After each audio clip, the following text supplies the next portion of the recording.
Good evening, and welcome to this week's conversation on safe space. My name is Sharice, and I'm the host, and our guest this week is Stuart Abram. I just want you guys to always know that Safe Space is a conversational panel that is intended to be free of judgment, free of harassment, and free of emotional harm. We ask that you keep an open mind, be receptive to different perspectives, be okay with being uncomfortable with someone else's perspectives because it's all about respect, respecting the individual and respecting their experience. This week on Safe Space, we are going to talk about community gardens and the impact they have on communities in the ghetto, and how poverty and eating habits have been long under addressed, and how a lot of the free breakfast programs and the different issues, how they were brought to the light of our politicians by the Black Panther Party. But first, I'm going to have Stuart to introduce himself to everyone. Go ahead, Stuart. Thanks so much, Reese. So Stuart Abrams, Stu, he, him. I'm a math, computer science, and robotics teacher at Whitney Young Magnet High School on the near west side of Chicago. Really, really privileged to just kind of work with some amazing students. Even though this kind of past year has been virtual, I've been trying to kind of motivate my students and remind them, okay, Newton did invent calculus during the plague, right? So we're kind of like in our own plague time. How are we going to like reinvent and kind of imagine how society could look? And I think back, frankly, at like Fred Hampton and the Panthers and just kind of the breakfast program and education. I didn't even know they had kind of health clinics as well, because healthcare deserts and food deserts just kind of, there's many resources that are kind of deprived in certain communities. And, 50 years ago, plus, the Panthers and I think many kind of organizers for justice knew that. And I don't want to kind of connect the too many threads all at once, but I actually just got off of another organizing call where folks at neoliberal institutions like the University of Chicago and the Harris School, who kind of make policy to kind of loot the public sphere for private interests, that has tangible harm on people and people that I care about, and children and millions of families. And I think now is just kind of a very challenging time, but it's also just kind of like Milton Friedman says, or all disasters, are opportunities, right? So very true. It's kind of unfortunate that folks kind of in charge take that to mean maybe we should manufacture more disasters. But I think that we should really kind of take these current just unfortunate events and think about how we're going to rebuild society in just a more thoughtful way. So I don't know. I have just that's a little bit about me. In my kind of current unit, I'm doing an engineering unit, which is really tough. I have 4 robotics classes this year, honors robotics, which is really tough. We would usually build with engineering like Lego robots at school. Mm-hmm. USB, we would plug it into the computer and motors, and we would program. They had sensors and stuff. I had students over the past summer, in 2 or 3 weeks, they were designing like literally just kind of like automated race cars that were self-driving because they would have sensors to avoid the walls. So they would correct their turn, and they knew how to do the coding within just a couple of weeks. And this is what my students kind of were hoping to do with robotics this year, but it's much more challenging, and we can't really do that. And how do you handle that with the pandemic and the hybrid learning and the virtual learning? How does that work for your students? It's a big challenge. I'm trying to give as many kind of kinesthetic ways of just getting hands-on experiences as they can, because that's what they signed up for my class for, in normal times. And I really miss, building with things. So right now we're actually building with cardboard. Do I literally have it around here? Yes, here we go. Beautiful. So, sorry. um, but like geometry meets woodshop. So doing like modular component construction and having like little things. Can you make triangles and circles and squares that are, 4 or 2 inches in radius, 4 inches in diameter, and lock them together as you would Legos to support a book? Something that's not going to cost money, right? But that's going to be like, oh, you've got boxes, delivery boxes. Save those up for a couple months. We're going to use those. Okay. And then just like little things. We're going to talk about how to have different containers for planting for urban gardening. So I've got packets of seeds around here. I just started 8 different types of tomatoes, feeling all bougie, so my students mainly want lettuce, actually. That was the top thing. So I polled all of my students, and I've got 4 classes that have some varying interest in urban gardening. I've got that PVC planter set up that I'd love to show you, powered by solar panels, that we can check out in a second. It's a simple build. So the construction of Legos, I'm thinking like maybe we can do like wood and plastic and just kind of cardboard. We talk about interlocking slits. There's math, there's hands-on, there's woodshop, kind of like CTE stuff kind of going on. And there's like the hardware and the software component also, with the electric from solar and kind of that whole system, all like direct current from the sun turning to alternating current through an inverter, and then getting the 3-prong outlet to power like a aquarium pump to pump the water, right? And so that's where the fun. I just love the way you connect your love for gardening with technology. And that is so. Go ahead and definitely expand on that. No, I love that so much, because like I literally was just on a call for like a week or 2 ago with the founder of this little company I just bought a bunch of kits from, and these sensors. He's trying to. So my dream is to get all these. We've got humidity, temperature, and light sensors, and you can actually do like color pixel analysis with like little cameras or whatever, and you can see if your plants are like green or yellow, right? You can do like humidity kind of readings and see kind of like, or temperature readings, and then just kind of like take in some data. And maybe instead of saying, you could say like, hey, does my plant need some attention? And have like some kind of like alert or something. Or you could even do some science and see like, okay, does the amount of light correlate to how big it got? And then you like do some kind of like time lapse measurement, perhaps. I don't know. So there's all types of fun things you could do. Well, yes, because then you can think about how does the hydration of the soil, how does that impact the leaves and the colors and the height of the stem and different parts of the plant like that. And it's literally a science experiment. You're exactly right. You can control all the micro and macronutrients. So there's kind of 3 big macronutrients you can put in. And Teresa, soil is the great way to go.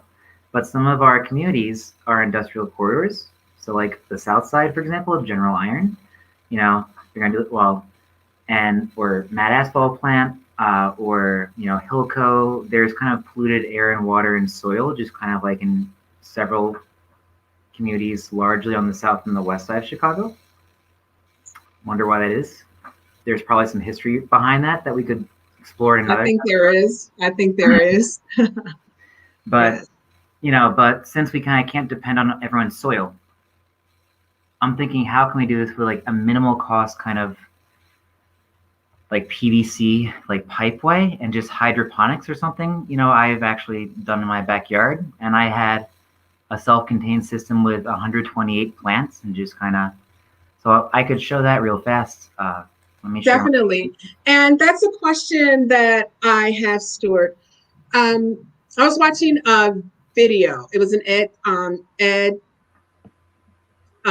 talk, and this individual started planting gardens in the ghetto, in poor and low-income communities. Yes. And I was thinking, I was like, how awesome would that be to have those different gardens in our ghetto, because gardens definitely bring life, because we always, equate ghetto with taking life, but gardens give life. And that would be such a great opportunity in especially communities that are food deserts That's exactly and what have a lot of health disparities because of the lack of nutrition that takes place in their diets on a regular basis. They don't have access to healthy fruit, they don't have access to vegetables. Sharice, that's exactly right. And you're kind of making all the connections I was reminding myself not to forget to make later. And you're exactly right, because food deserts are a real thing, and it there's so many underlying health problems and cost effects as well. And you can kind of see right here with like these things. Are Sorry you about able to share? yes. Can you? I think I am sharing. Can you see or not? No, I'm not seeing. I'm looking at other screens and I'm Oh, not I'm in the seeing. show. Do you have to okay it? Let me see if I add it to the stream. Oh, okay. Cool. Let's see. Let me go back to the thing now. Sorry, I was Okay, scrolling I'm over. gonna remove it. Okay. Here, go back. So add it again. Okay, add it to Yeah, this. I thought I was scrolling through all those pictures and giving like a Oh, great okay. kind of play by Okay. play. I was so happy with myself. Okay. Anyway. Okay. Now,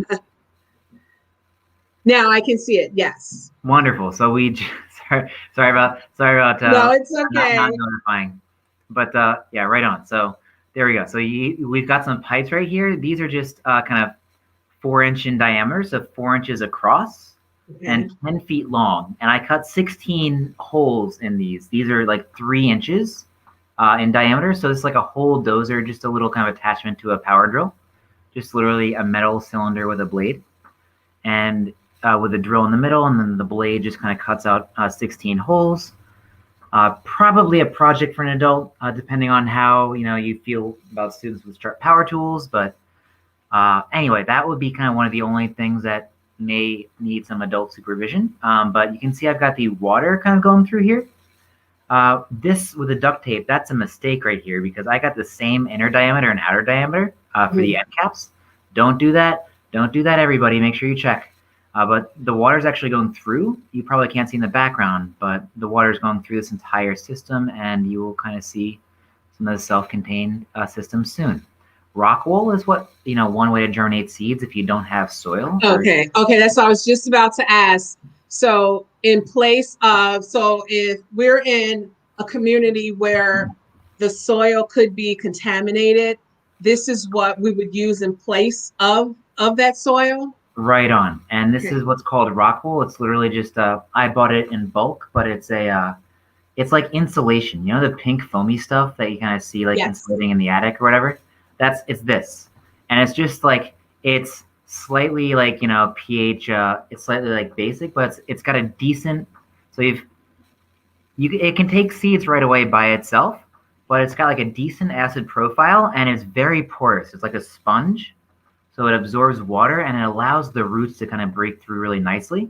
You can also use little like egg tins. So you can kind of see I've got a plastic little egg tin with little napkins, Okay. right? So that's just kind of sprouting seeds the old-fashioned way, just in the egg compartment. Here's the solar. So I've got like literally little drawers outside. I took a plastic set of drawers. This is going to look prettier in a second. But this is the battery, direct current, goes to DC, goes to AC, power inverter. So this one it wasn't a 200 watt. I thought it was a 30 watt. So, oh yeah. So So 200. these are you can pick up this equipment from Menards or Home Depot or Exactly. Lowe's. Right Okay. on. And I actually have to that's something I am in the process of doing right now. This is my gardening unit, but I'm going to like price everything out and like say like, hey, this is where I got it. I literally bought it off of Home Depot, or I don't get Home Depot. Sorry, I get Lowe's or Menards or, Oh uh, yeah. right? So just, sorry about that. Yes, just disclaimer. But so, you can sprout your seeds in this little kind of, and this is the insulation, or you can just do it in a napkin. Like a napkin sometimes will work as well, Okay. like really easily, right? And this can be watered even just like once every couple of days, even just like when Okay. it's damp to feel, And this is like the mass production line. You just got a bunch of these are what are called clay pellets, clay pebbles, and this like this blown clay kind of. they're like smooth little rocks. And imagine going like, I watched this. I wouldn't call it a documentary, maybe just like a little movie about guerrilla gardening. And like my friend, I guess a guy who I know through a like mutual aid group. He has done like guerrilla gardening, like 5 different kind of gardens this past year and stuff. And they'll just kind of go and turn like parking strips into just kind of gardens where they just kind of turn it into something that can like make food, right? Yes, because I'm thinking in our Yeah, inner cities on the west side right. and south side, there's so many empty grass Empty lots. lots Imagine those empty lots, just going there and having a into field, gardens. a field of strawberries, tomatoes, basil, right? I mean, just kind of. And I can So see, Stuart, I don't care what anyone says, I can see the people of that community maintaining this garden. 100, They would actually love this, Stuart. 100%, I think 100%. And this is like you can kind of see this slow process kind of going, right? They're little seedlings right now. They're long since gone, but you can kind of see this whole process going. And like this is like Yes. up right here, and you see these pipes, right? And this is a solar panel, and this one kind of solar panel. This is only a 30-watt panel, and 5 amp and 12-volt battery, by the way. So to a 12-volt AC battery, powering the pump. I think is maybe like a 2 amp, 2 amp max. So 1,000 gallons per minute, I think actually. So it's really like a pretty heavy, or is it minute, hour? I forget. It's hours. Anyways, it's a pretty heavy duty pump because I had to pump it up to a pretty high height. And I split it to 2 kind of units. And then you can even use the sun to power lights at night. How pretty is that, right? So you can kind of light up your plants at night. This can all be done I just turned over the soil that happened to be in my backyard to do all this. Mm-hmm. This is like the 3rd year I've had a garden now. So I just and check this out. Do you see these? This is dino kale. This is cabbage. This is blue dwarf kale. This is red lettuce. This is basil. This is Swiss chard. I got broccoli there as well. So all of this stuff it comes back and check out the root system. So it kind of grows out of the purple and red Swiss chard. It has purple and red root systems, and you see the roots. How cool is that? So yes, because I'm a definite believer, Stuart, that when you give to the earth will give back. That's what I'm Basically, saying. the earth will give back what you give to it, what you give to her. And look at this root system right here. And that's because in the bottom set of those drawers right there, I got the fertilizer. And the fertilizer is just a standard plant fertilizer. It's just literally a tub of brown juice. And like every two or 3 or however many weeks, you put like 2 cups of the brown juice into the tub of water, which occasionally you have to fill up with a hose. And that's about it as far as like the maintenance. Just making sure that, and you can have a timer, so like it kind of waters it by itself automatically. So this is me just going and checking at night, just kind of seeing how it looks. And yeah, all this can be done just kind of an automated and incredibly low maintenance if you do it right. And Charisse, that's kind of the key, making it like exactly. If you treat the earth right, you will just kind of like you'll get your bounty back, right? Yes. So, and look at this jalapeno plant. Oh my goodness! Like, can you count how many jalapenos there are there? Oh my gosh, look at that. You see it? Can you count how many? Look, There's dozens. I'm pointing at the screen now. I'm like, right? 1, 2, 3, 4, 5, 6, 7, 8, 9, 10, 11, 12, 13, 14. I've seen at least 15 or 16 at least. There's dozens because you can't even see these little flowers up here and these little ones that are going to turn. Oh, the little buds that are starting to come in. Yes. And they also, so just saying, that's like, yep,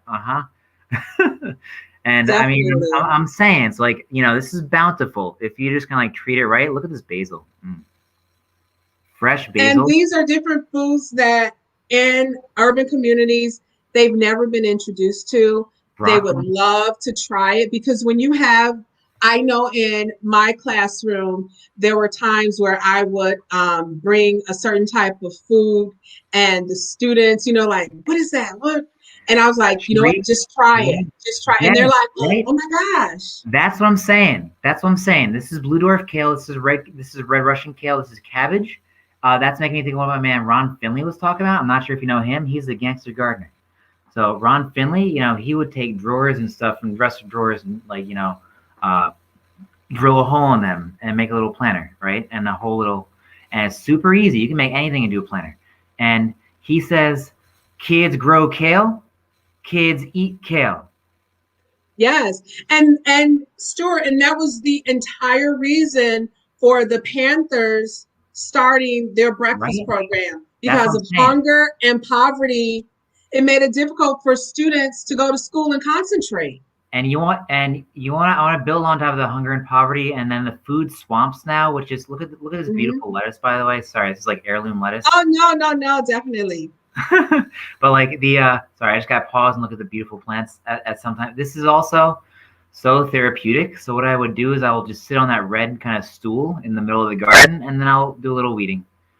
But And so I'm so glad you said that it's therapeutic because I'm thinking of people in the community who have a lot, especially with the pandemic, they have a lot of social and emotional issues right now. And not that a garden will solve those issues, but being able to have a calming space where they can manage those issues, that there's a lot of benefits of gardening. if I mean Food, like social, emotional. Yes. literally the plants will spit out some extra oxygen for your mind and your brain to kind of process all those thoughts, and just to, if you have access and you're closer to some place where you can go and process those emotions and like all the thoughts of your day, then you'll have better access to that. It's all about access, right? And so I was gonna say That's like exactly it. food swamps also. That's like what we've been kind of, so people kind of have heard food desert. People don't know food Yes. swamps. That's when you kind of have all of the greasy, you got your choice of, do you want JJ's, Harold's, or McDonald's, Yes. You go into right? any Black community, they are filled with those greasy fast food restaurants. And that's gonna cause heart issues in the future. That's gonna cause blood pressure issues in the future. That's gonna cause, look at this arugula. This, I had a Christmas tree, by the way. This was just a volunteer, this was just a seed, and this grew into like a trunk in one season as thick as my wrist.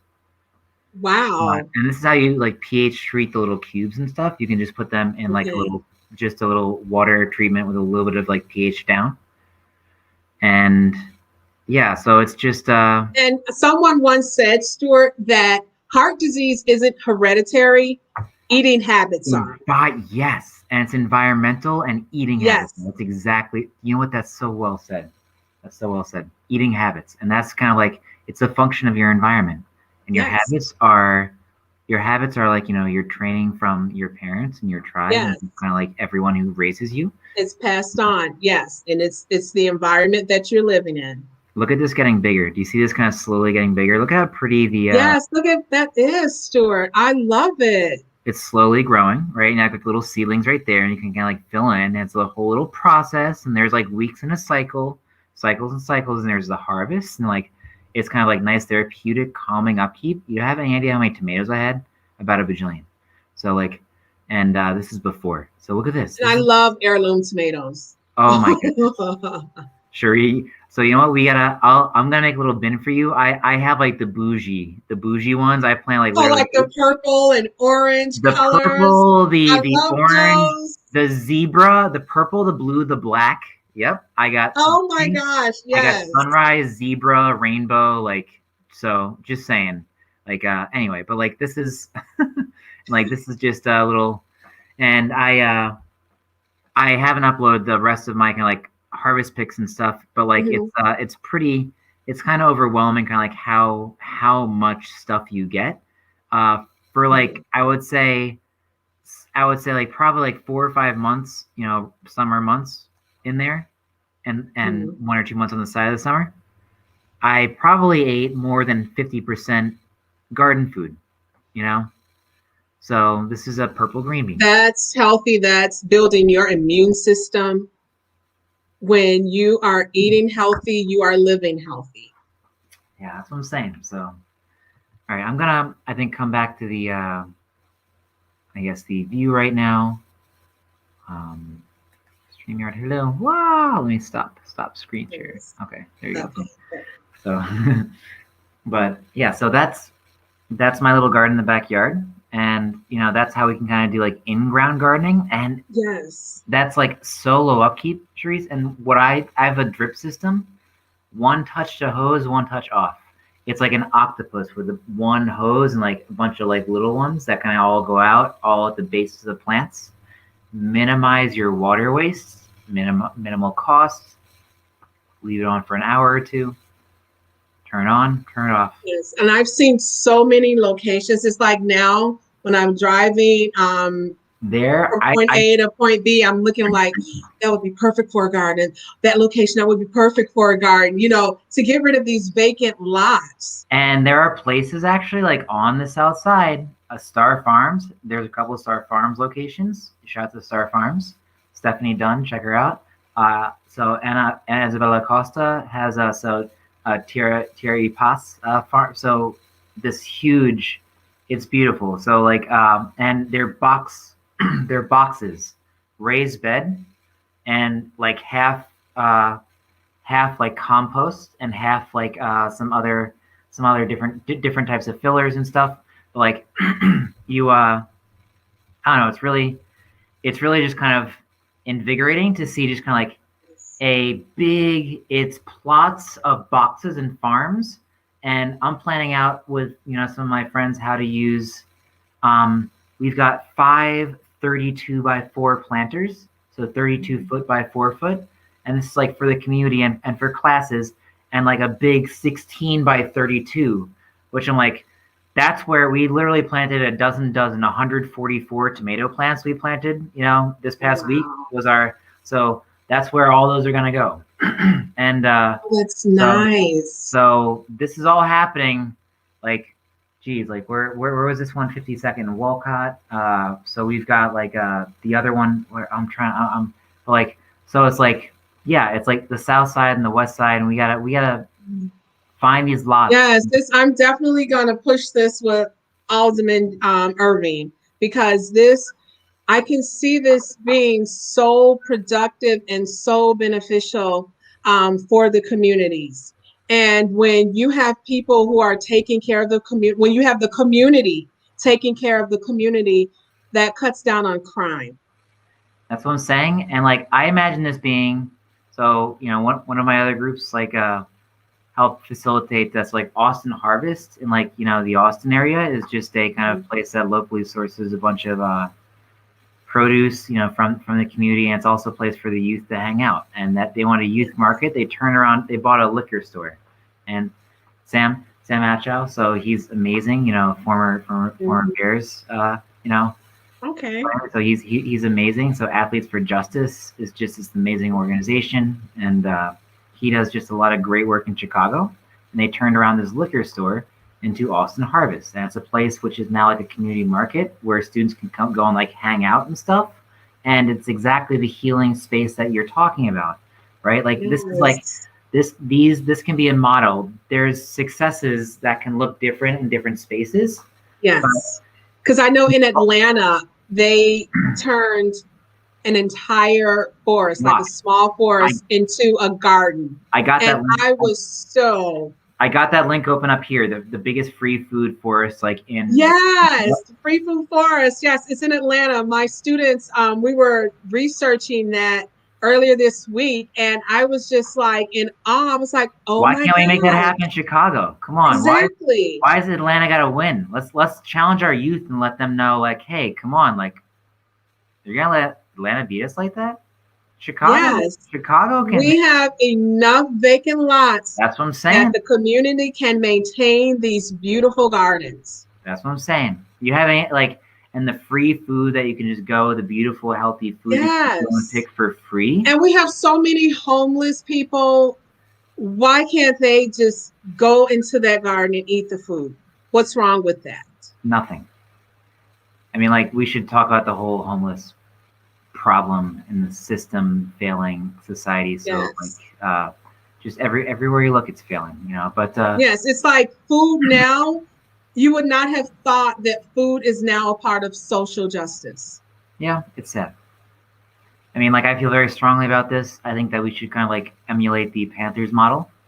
And I Yes. think that we need to crowdsource leadership and have all these great conversations because we know Hmm. that people that, want to fight against, reforming systems of privilege and oppression will certainly Yes. go after people who are just kind of, leaders in those ideas and try to nip those seeds in the bud, if you Yes. will.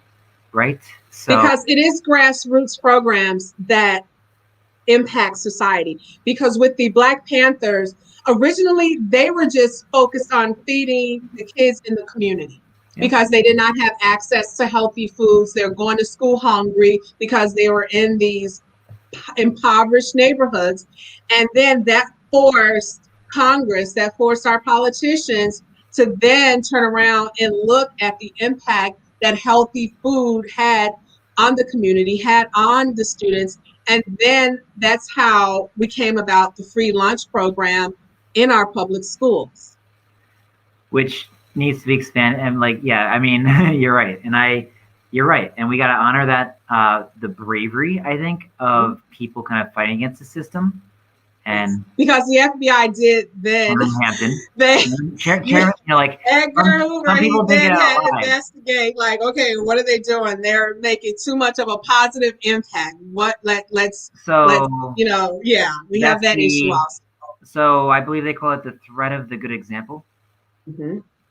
If you're too good of an example, Sharice, bad things happen, right? So if you Yes, just kind of, so that's again why we have to like kind of like crowdsource this movement, that's is true. because having just kind of a set of principles about what justice looks like, for all of us communally talking about that, and health and education and like food and all of that, and like energy and internet and all of that being tied together, like so we can kind of communicate and survive. And just why don't like wealth inequality, let's talk about that. It's just math, it's setting records right now, worse than the Gilded Age, worse than before the Great Depression. Yes, So it's that, like, all of these symptoms, Chairman Hampton and like the Panthers forced Congress and like society to kind of like have some small reforms. I mean, I'm mm-hmm. not going to say like that they were small, they were large reforms, they forced Yes. large They were change. forced to actually look Do something. at Yeah. these different issues that were impacting the Black community. And then once they realized that, okay, lack of healthy food, poverty, it's not only in the Black community. Exactly. And then it's a systemic thing, and it always hits the Black community first. Yes, yes. But then Everyone else gets a cold. In the Black community, we get the pneumonia, right? yep. And I mean, it goes all the way to like inequitable testing, and like, Chicago's just kind of like lack of realistic numbers for zip codes, and using those as like, actual numbers for metrics that determine kind of policy decisions. So, that's another thing that we could talk Yes. about like, denial of reality. There's so many intersectionalities of social justice when it comes to food, the disparities in the Black and Brown communities. There's so many, this is like a spider web. I'm teaching my students right now in my AP computer science classes. I have two of them, how to build apps and how to kind of like use columns and data from data sets. So, and how to just kind of like do some data analysis. So, we are all going to like figure out how can we build tools together to kind of like, that's another kind of thing I'm passionate about, is building. I mean, with Google Palooza, I did a little bit of that. This is a whole nother talk. This is my garden talk. We'll have my tech talk a little later, because I know we're over half an hour. I don't know if you have a hard stop. I'll give us a couple more minutes to bring it all in and let you have your closing. Totally. But yeah, I suppose we can just have maybe like a little tech discussion later, because tech inequity and just kind of like all these things that are just intertwined, like you're talking about the intersectionality of systems of privilege and oppression, need to be discussed and addressed candidly. And, use the words like environmental racism, loudly when you kind of see certain communities like on the south. And Stuart, can you very quickly expand on that? Because environmental racism, I feel that that's a new term that Sure. people are not privy to, I'd be and what happy. happens in our environment in the poor communities versus in communities of privilege. That is a great. I'm so happy you asked me that, Sharice. So, the General Iron hunger strikers, for example, were just Yes. starving themselves for 30 days. Asking their alderman Sue Garza kindly, like if they would just kind of have South Side justice look like North Side justice when we have the General Iron metal shredder in Lincoln Park on the largely white north side of Chicago, Mm-hmm. the white privileged kind of richer area. The residents said, I don't want that by my families. And they kind of talked to their elected officials and they were able to say, like, nah, we're going to not have these permits like permitted. Sorry, you're zoning. No, get out of here. Sorry, General Iron. That's not going to work. And then now that's where, they've got the whole kind of Lincoln Yards, the whole kind of, but that's a whole other thing. And then, so now they said, all right, General Iron, let's go to the south side of the city. So, like, this is like dirty polluting air, like dirty polluting, like, air, water, metal shredding, like, just lots of toxic elements. Let's put less than half a mile, away from 2 schools that serve over 2,000 students in CPS. So George Washington High School and George Washington Elementary School. Ironically, actually, it's like, yeah, interesting. Yes. There's a whole history with kind of like, but like students went to Sue Garza's house and asked her kind of, to just kind of hear the community and just there's one last permit that the plant needs to operate, and like the mayor is basically kind of sitting on it right now, and if they delay the permit, that's not good enough. Sue Garza asked publicly to delay the permit. She did not ask to deny the permit, because denying the permit would mean that like that plant is kind of, we can't operate there. We've got to come up with some new plan to use that space. But that's environmental kind of racism, is when we have the largely black southeast side of Chicago not treated environmentally like the largely white north side of Chicago, Lincoln Park, the rich area, where elected officials listen to their constituents. So, yeah, that's environmental racism. And there's many other examples. So you could look at like Hilco, you could look at the Matt asphalt plant, you could look at just any industrial corridors. You look at brown communities, and you look at kind of like how those pipes in that dirty air during a pandemic. Yeah. Just kind of like, and the most basic stuff, spraying it down with water, that's not done. Rodriguez and Lori just kind of complicit and pointing fingers at each other until everyone forgets, and just the whole owning of the media narrative as well.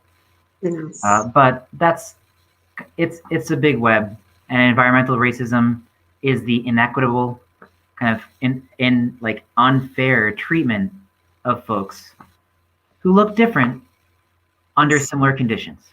And it's really that simple. So we need to kind of deny the permit for General Iron. We need to get them out of the southeast side of Chicago and not have like dirty air and dirty water and dirty land and polluting and like noise and all these trucks and just everything within half a mile of more than 2,000 students and all their family. It's just not acceptable.